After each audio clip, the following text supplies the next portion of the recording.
আজকে সকাল থেকে এই রুমেল আমরা দেখছি প্রার্থীরা প্রচার করছেন তাদের মতন করে।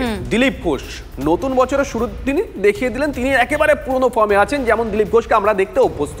লাঠি হাতে তাকে আমরা দেখেছিলাম, আজকে সকালে দেখলাম ত্রিশূল হাতে প্রচার করছেন। বর্ধমানের শিব মন্দিরে ত্রিশূল হাতে প্রচারে দিলীপ ঘোষ মিছিল করে মন্দিরে পুজো দেন বর্ধমান দুর্গাপুরের বিজেপি প্রার্থী। স্বচ্ছ ভারত আর স্বচ্ছ রাজনীতি করতে চাই, ত্রিশূল তারই প্রতীক, ইঙ্গিতপূর্ণ মন্তব্য করেছেন দিলীপ ঘোষ। দেখুন, বাবার ওখান থেকেই ত্রিশূল লাভ হলো। বাবা যখন যখন এই বিশ্বেতে পাপ আর শুভশক্তির তার বেড়েছে প্রভাব, তখন তিনি ত্রিশূল হাতে তুলে নিয়েছেন, তাণ্ডব নৃত্য করেছেন। তো তারই প্রেরণায় আমার কুলদেবতা মহাদেব স্বয়ং, তো তার ত্রিশূল নিয়ে আমরা অভিযান করে স্বচ্ছ ভারত আর স্বচ্ছ রাজনীতি করতে চাই। ত্রিশূল তার প্রতীক। কোনো ভয় কি আত্মরক্ষার জন্য? আত্মরক্ষা আছে না, দেশ রক্ষা। দিলীপ বাবু তার মতন করে ব্যাখ্যা করছেন, কিন্তু তাকে কটাক্ষ করতে ছাড়েননি বিরোধীরা। কে কি বলেছেন শোনাবো। উনি কি নিজেকে মা দুর্গা মনে করছেন না মহাদেব? কারুর পায়ের তলায়ও উনি নেই, কেননা উনি মা দুর্গার পিতৃ পরিচয় নিয়ে প্রশ্ন তুলেছিলেন, যেটাতে আমার মতন ধার্মিক মানুষরা বা আমরা যারা বিশ্বাস করি ঈশ্বরে, আমরা খুব আঘাত পেয়েছিলাম। সুতরাং এখন সেটাকে হাতে ত্রিশূল নিয়ে মেকআপ করা যাবে না। আমরা বুঝে গেছি যে তিনি কতটা নারী বিদ্বেষী, যে মা দুর্গার বিরুদ্ধে তিনি প্রশ্ন তুলতে পারেন। বাজারে জোকারের অভাব নেই, আমি কি করতে পারি বলুন? জোকারে বর্ণনা দিতে পারবো না।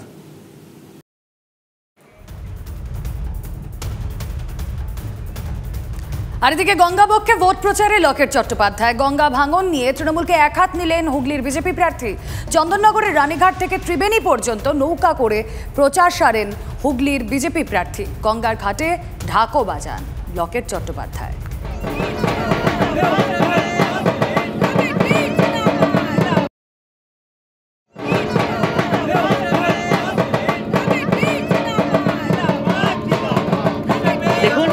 আমাদের বলাগড়ের যে ভাঙনের সমস্যাটা নিয়ে আমি অনেকবার বলেছি যে ভাঙনের সমস্যাতে যে টাকা পাঠানো হয়েছে কেন্দ্রীয় সরকারের থেকে, সেই টাকা এরা খরচ না করে সেটাকে পাঠিয়ে দিয়েছে, আবার সেটাকে ফেরত পাঠিয়ে দিয়েছে।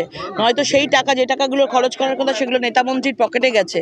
ভাঙনের জন্য আজকে গঙ্গা শুধুমাত্র পশ্চিমবঙ্গে নেই, গঙ্গা আজকে ওপর থেকে আসছে, নর্থ থেকে। সেখানে যদি গঙ্গার ভাঙনে সেটাকে যদি ঠিক করা হয়, মেরামত করা হয়, তাহলে এখানে কেন হবে না? এটা তো প্রথম প্রশ্ন।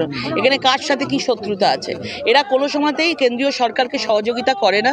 এবং এই বিষয়টা এত বড় বিষয়, এই বিষয়টা 2024-এর পর, ইলেকশনের পর এটাকে আলাদা করে গঙ্গার ভাঙনের বিষয়টাকে কিভাবে ঠিক করা যায়, ডাইরেক্ট কিছু মেরামত করা যায় কিনা, সে বিষয়ে আমি নিশ্চয়ই কথা বলবো কেন্দ্রীয় সরকার।